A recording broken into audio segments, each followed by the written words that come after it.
On the foreign scene, Guterres alleged war crime against Sudan. And in sports, Nigeria, Egypt clashes today. Details of these and more in a moment. Please stay tuned.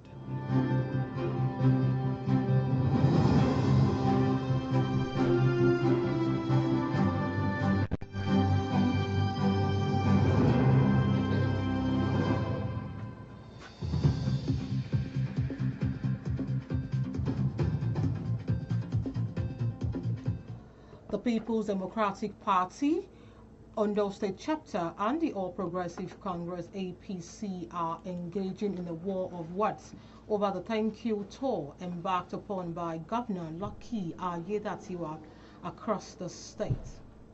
Ayedatiwa had commenced a statewide tour of local government areas to appreciate grassroots supporters and to galvanize backing for President Bola Tinubu ahead of the 2027 general elections. Taking a swipe at the governor, the opposition party PDP, in a statement issued by its director of media and publicity, Wande Ajayi, described the move as a charade, emphasized that the governor ought to be commissioning completed projects instead, but there is nothing to show for his 2 years in office.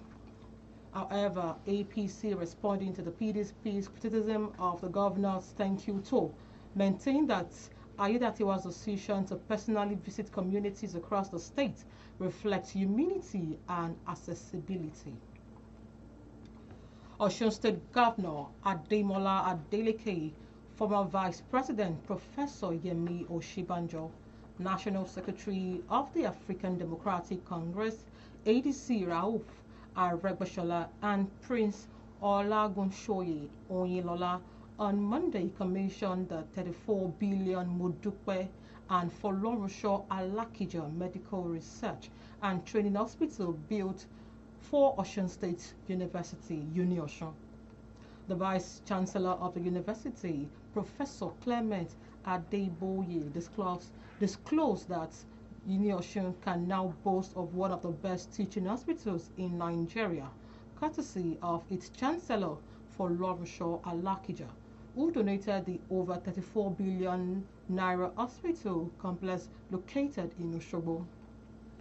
Speaking at the commissioning ceremony, Professor Oshibanjo described the facility as a monument of life, a sanctuary of healing and legacy for the next generation of African medical excellence. Nigerian downstream petroleum sector has descended into what industry players describe as a price war following decision by the Dangote Petroleum Refinery to slash the price of premium motor spirits petrol. The move has triggered massive losses of about 102.48 billion naira monthly for fuel importers, depot owners, and retail marketers due to the reduced price from 828 naira per litre to 699 naira. While many Nigerians have welcomed the price reduction as a major relief, especially during this Yuletide season, fuel marketers running fuel stations across the country say they are counting heavy losses as they would be forced to sell existing stock purchased at higher prices below cost. The development has exposed deep fault lines and the deregulation petroleum market with winners and losers emerging almost simultaneously. You are listening to the media news from iPower 102.7 FM at Emurele Owo. Still to come on the foreign scene, Guterres alleged war crime against Sudan. And in sports, Nigeria and Egypt clashes today.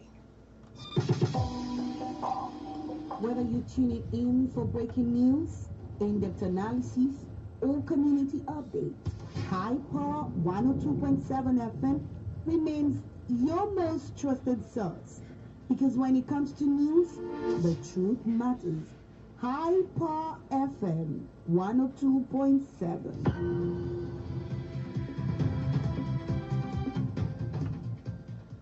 Welcome back, and now the foreign scene. The United Nations UN Secretary General Antonio Guterres has confirmed a drone attack on United Nations facility in war-torn Sudan, killing 6 peacekeepers. The attack that hit the peacekeeping logistics based in the city of Kaduli in the central region of Kordofan has had 8 peacekeepers of Bangladesh nationals wounded in the strike. Guterres, while speaking with newsmen, strongly condemned the horrific drone attack that targeted the United Nations peacekeeping logistics based may constitute war crimes under the international laws.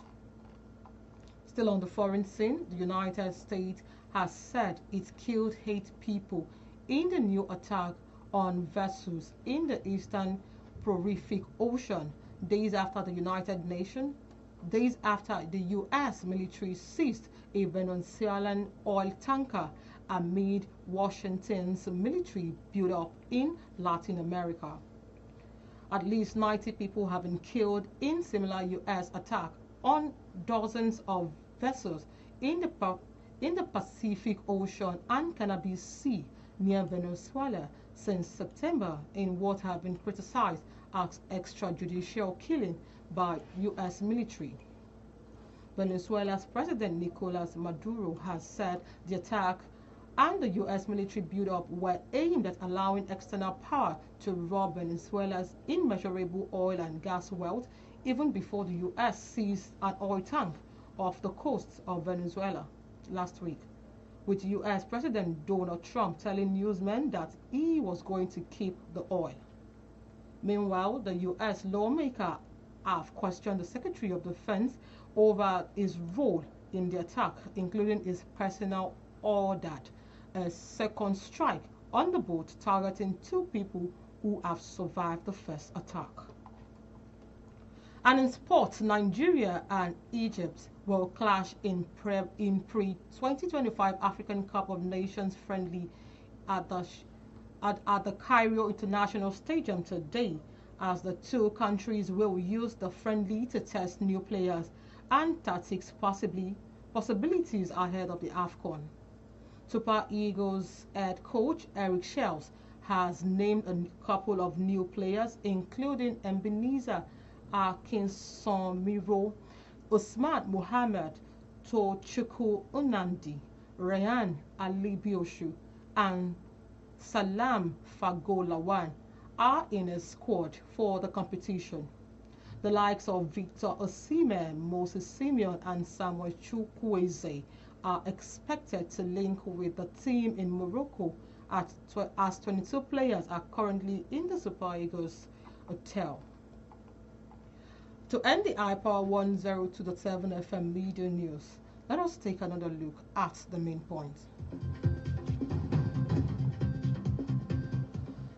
We told you in the course of the bulletin that the People's Democratic Party, PDP Ondo State Chapter, and the All Progressive Congress, APC, are engaged in a war of words over the thank you tour embarked upon by Governor Lucky Ayedatiwa across the state. We equally informed you that Nigeria's downstream petroleum sector has descended into what industry player described as price war following the decision by Dangote Petroleum Refinery to slash the price of premium motor spirits petrol.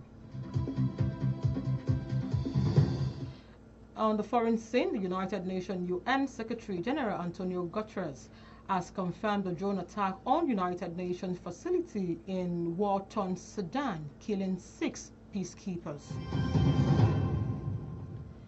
And in sport, Nigeria and Egypt will clash in pre-2025 African Cup of Nations friendly at the Cairo International Stadium today, as the two countries will use the friendly to test the new players and tactics